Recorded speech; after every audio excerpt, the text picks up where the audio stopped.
Combien d'entre vous, ce soir, juste dans votre esprit, croyez que Dieu veut probablement faire bien plus que ce que nous savons lui demander?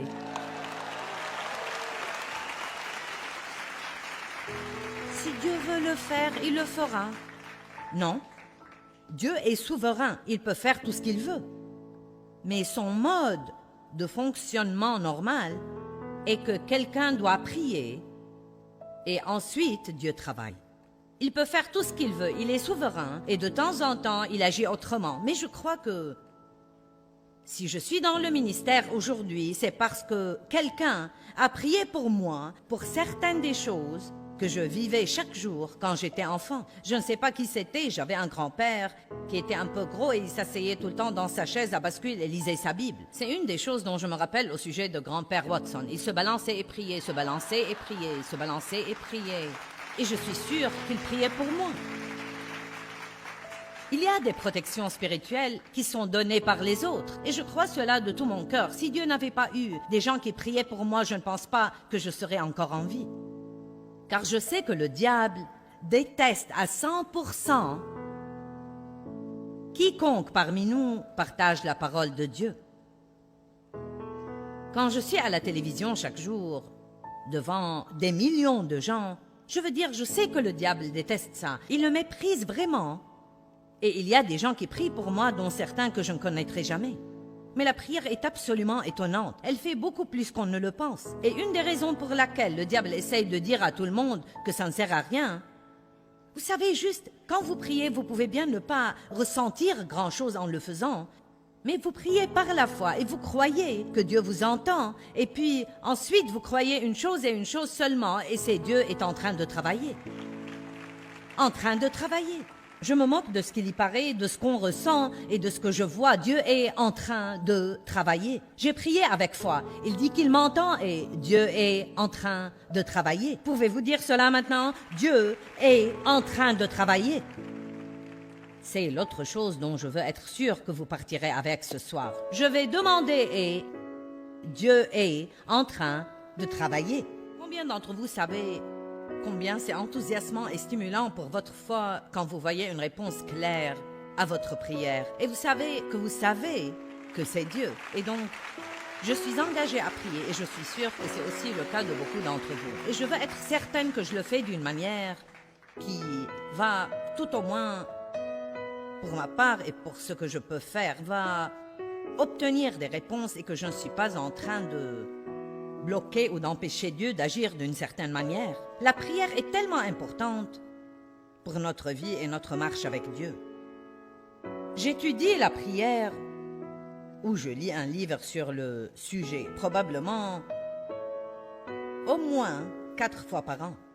Et je pense que nous avons tous besoin d'entendre encore prêcher sur la prière et de nous rappeler combien la prière est puissante et combien c'est important.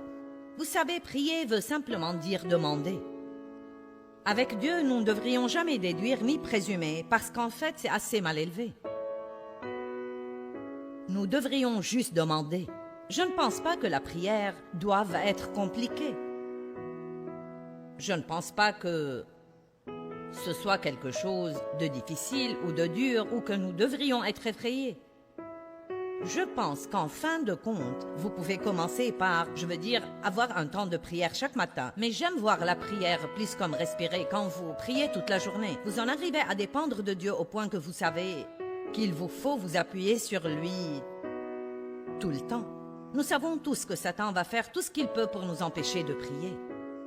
Qui a remarqué que quand vous essayez d'avoir votre moment de prière, vous pensez à tout ce que vous avez oublié? Vous pouvez, si jamais vous avez besoin de vous souvenir de quelque chose, juste aller prier. Parce qu'à ce moment exact, vous allez vous souvenir de tout ce que vous avez besoin de faire. En fait, je garde toujours sur moi un petit carnet quand je prie. Et donc, chaque fois que je me rappelle de quelque chose qu'il faut faire, je peux le noter et je n'ai pas à me lever pour le faire immédiatement.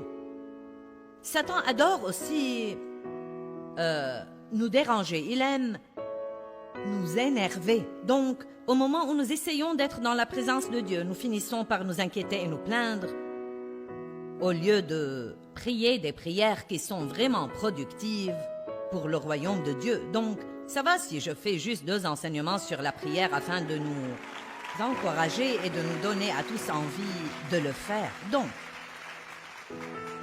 le premier barrage ou le premier empêchement, vous savez que j'aime vraiment utiliser des exemples et Dieu les met sur mon cœur car il laisse une image en nous que nous n'oublierons pas. Donc, l'idée principale est que si je vais prier, je veux être sûr que mes prières vont arriver à destination et que les réponses de Dieu vont arriver à destination. Mais s'il y a un barrage, alors je vais dire « Mais il y a quelque chose qui m'empêche et je n'arrive pas à passer. » C'est assez intéressant de noter que sur la route en venant ici ce soir, je ne les ai pas vus parce que je ne faisais pas attention. Mais il y avait des panneaux comme ça partout. Route barrée, route barrée, route barrée. Je viens juste de penser, peut-être Dieu veut-il que vous ayez cette image en tête. Ainsi, vous ne voudrez pas vous retrouver devant des routes barrées. Vous voudrez ouvrir toutes les routes pour que la grande bénédiction de Dieu se déverse dans vos propres vies. Le premier obstacle à la prière est simplement de ne pas prier. Une prière ne peut pas sortir si elle n'est pas priée. Et nous savons tous que quand nous prions, nous devons prier par la foi. Et donc, je ne vais pas dire grand-chose là-dessus, excepté pour dire que tout ce que Dieu fait pour nous vient par le fait d'y croire. Si nous plaçons notre foi en lui et que nous croyons.